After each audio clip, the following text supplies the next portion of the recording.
Hi, I'm Diane. I remember probably 1980, something like that, was the last horrible ice storm that I can remember. The kids were little. We lived out on the middle of 32 acres, right in the middle of it. And we were iced in for over 2 weeks without electricity. No electricity. We did have a wood burning fireplace. I guess that was our saving grace. But now I'm bracing for a winter storm that I don't even know if it's going to happen here or not. But I still have to prepare just in case. So I live between Huntsville and Birmingham in Alabama. We are closer to Huntsville a little bit, and Huntsville is expected for ice. So we're really just right on the line, and you never know about weather, so I have to prepare. The only heat source that I have is electrical. And if we lose power, then I'm not going to have power or heat. However, my daughter next door has propane gas fireplace.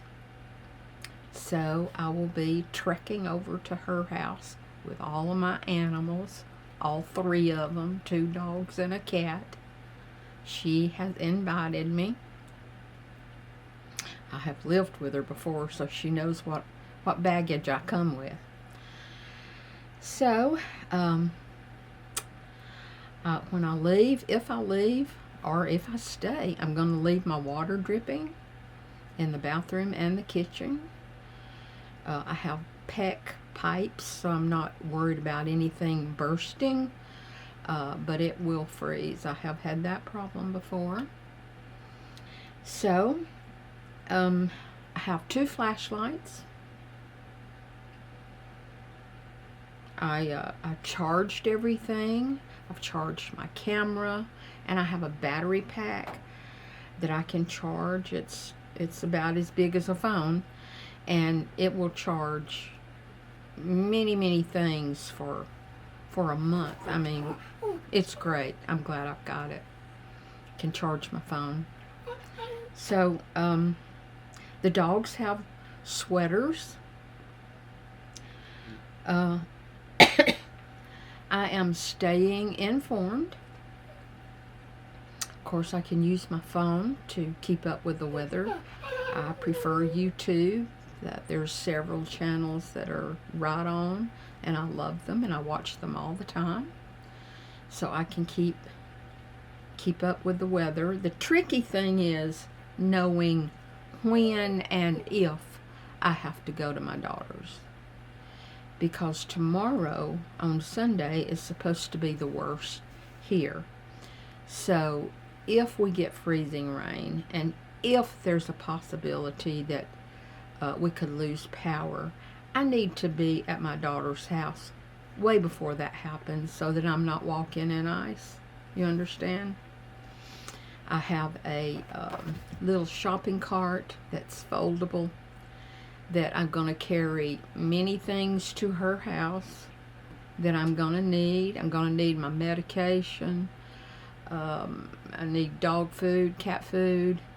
I even got to carry a little, like a shoe box with some cat litter in it for my cat, because Ashley doesn't have a cat. So, yeah, and clothes and toothbrush, and just like I'm going on vacation, right? So, I'm not packing all that stuff until I'm pretty sure that I'm going. But I do have a list made, and I'm prepared to put it all together. Now, regarding food, I am prepared with food. I have things like cottage cheese. I've got plenty of bread. I have tomatoes. I have cheese slices, cheese cubes. I have pepperoni. I'm going to make a big salad. I'm going to have plenty to eat. I could probably eat for 2 weeks on what I've got. I've got Jell-O and pudding packs, little cups. I think I'm prepared. Got 48 bottles of water. So I think I'm good. Now after Monday in the afternoon, it's all over. Unless we lose power, which could be, days before it's back on if we lose power. Now, I tell you what I'll have next time this happens. I have looked all over my house to find a spot where I could put a propane heater on the wall that wouldn't be distracting, because I'm a little bit, I'm a decorator of sorts, and I like pretty things. So I have found a space in my sunroom over by the windows at the end on the right wall, right under a photograph. A painting of mine. I can put it on the wall. It's white. It's hidden the way I have the sunroom arranged right now, which I like a lot, and I will probably leave it. It's the best that I've come up with yet. I will probably leave it, so that space will be available at all times and will be perfect. And I can put the propane tank outside and tuck it in to the corner where the screened-in porch is, and it won't be, visibly ugly either. Some people don't think about things like that. I do. I absolutely do. And I don't think it will be noticed. So I will be getting that in the spring. Yes, I will. Because I have to have a new mini split, because this one has quit working. So I will have them install that at the same time that I have a new mini split put in, which I am dreading spending the money on that. However, I'm going to do it because I have to. I have filled up all of my bird feeders outside. To the brim. And they're covered, got a little cover on it. So I'm hoping that, they stay dry. One of them is under the eave of my house, so it will be protected.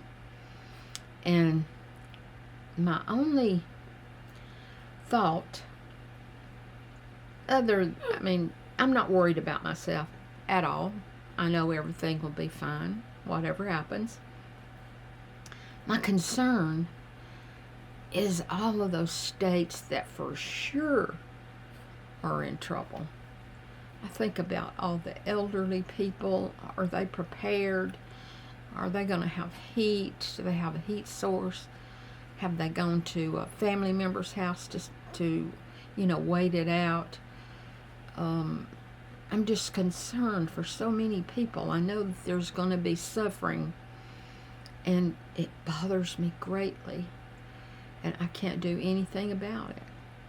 This is nature. We have no control. And the animal, oh my gosh, the cattle, like cattle ranches, they are for sure out in the ice, snow, can't get to food or water. It's just almost more than you can handle mentally sometimes. I hate to think about suffering,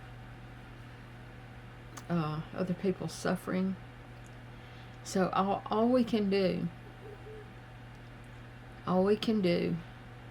if you have animals outside, bring them in. Whatever you got outside, bring them in.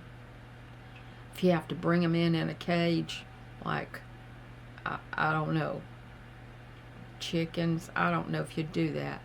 I don't know. It just bothers me. But anyway, all we can do is say a prayer that God's protection is over. It's millions of people that are going to be affected. And we just all have to keep praying for them. That's all we can do. Bless the truckers. I hope they all got home before all of this. Anyway, guys, I'm prepared. And if you're in the area that is affected, I hope you're prepared. And God bless you and take care. And I will see you later. Love's coming your way.